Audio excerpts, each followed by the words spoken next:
కానీ సరే ఈరోజు కేసీఆర్ ఏమో ఎక్కువగా ఫామ్ హౌస్‌కో లేదా ఒక్క నల్గొండ సభ తప్ప ఆయన ఎక్కడ కాలు దెబ్బ పేరుతో అట్లా పరిమితం అయితే ఉన్నారు. కవిత చూస్తే ఆమె ఓన్‌గా ఆమె జాగృతి కార్యక్రమాల్లో లేకపోతే దాన్ని కూడా నలిఫై చేస్తోంది. ఆమె కార్యక్రమాలు ఆమె చేసుకుంది.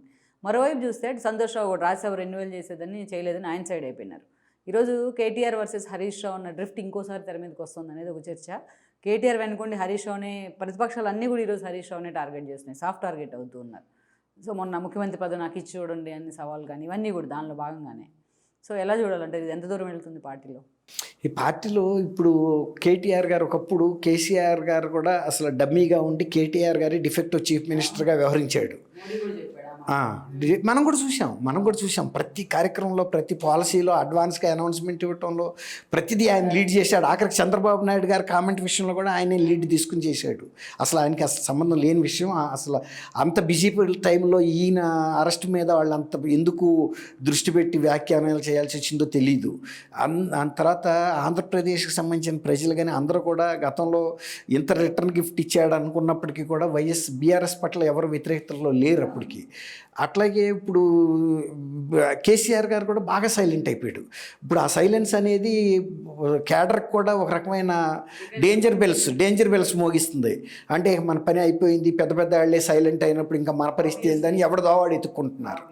అంతే కదా ఎవరైనా కూడా. అందుకే పెద్ద పెద్ద లీడర్స్ కూడా ఇవాళ అవకాశం రేపు నోటిఫికేషన్ వచ్చిన తర్వాత ఇక్కడ కూడా ఈ వలసలు బాగా జరుగుతాయి. ఇప్పుడు మీరు అన్నట్టు కేసీఆర్ గారి విలువ ఎంతకాలం ఉంది? ఆయన చీఫ్ మినిస్టర్గా ఉన్నంతకాలం భయపడ్డారు. ఇవాళ చీఫ్ మినిస్టర్గా లేడు కాబట్టి ఆయన శాసించలేడు. నువ్వు ఈ పార్లమెంట్కి చెయ్యి, ఆ లోక్ చెయ్యి అని అనటానికి లేదు. ఇప్పుడు పరిస్థితులు మారిపోయినాయి. అట్లాంటి పరిస్థితుల్లో ఫేస్ చేయాల్సింది ఎవరైతే మల్లారెడ్డి ఉన్నాడు. మల్లారెడ్డి రేవంత్ గారి మీద ఎంత పెట్టరేగిపోయాడు, ఎన్ని మాటలు మాట్లాడాడు. ప్రజలే అసలు అసహించుకున్నారు. ఇప్పుడు రేవంత్ రెడ్డి ఒక వ్యక్తే, ఈయన ఒక పొలిటీషియన్నే. కానీ ఆయన్ని వ్యక్తిగతంగా టార్గెట్ చేసి ముఖ్యమంత్రి, అతను ఒక కాంగ్రెస్ పార్టీ అధ్యక్షుడు కదా, బీఆర్ఎస్ కూడా వారించాలి. అలాంటి వాళ్ళని నవ్వుకున్నారు వీళ్ళు, ఎంటర్టైన్ చేశారు, ఇంకా కొంచెం ఎంకరేజ్ చేశారు, వెళ్ళిపోయే పరిస్థితికి వచ్చింది. ఇవన్నీ కూడా రాజకీయాల్లో మనం అధికారంలో ఉన్నప్పుడు ఇలాంటి జోకర్లు చాలామంది ఉంటారు. వీళ్ళు నవ్వుకుంటా శాసనసభలో కూడా మా మల్లన్న బాగా మాట్లాడాడు, ఇంకా మాట్లాడని సైకిల్ చేశారు. ఇప్పుడు ఆ వ్యక్తి రేపు వెళ్ళిపోతుంటే ఎట్లా ఉంటాయి రాజకీయాలు? నేను మా అన్నని అసలు వదిలిపెట్టి వెళ్ళను, కేసీఆర్ నన్ను మంత్రి చేశాడు, నన్ను దేవుడు అది ఇదని ఎట్టబొగిడాడు, అవసరం ఉన్నా లేకపోయినా.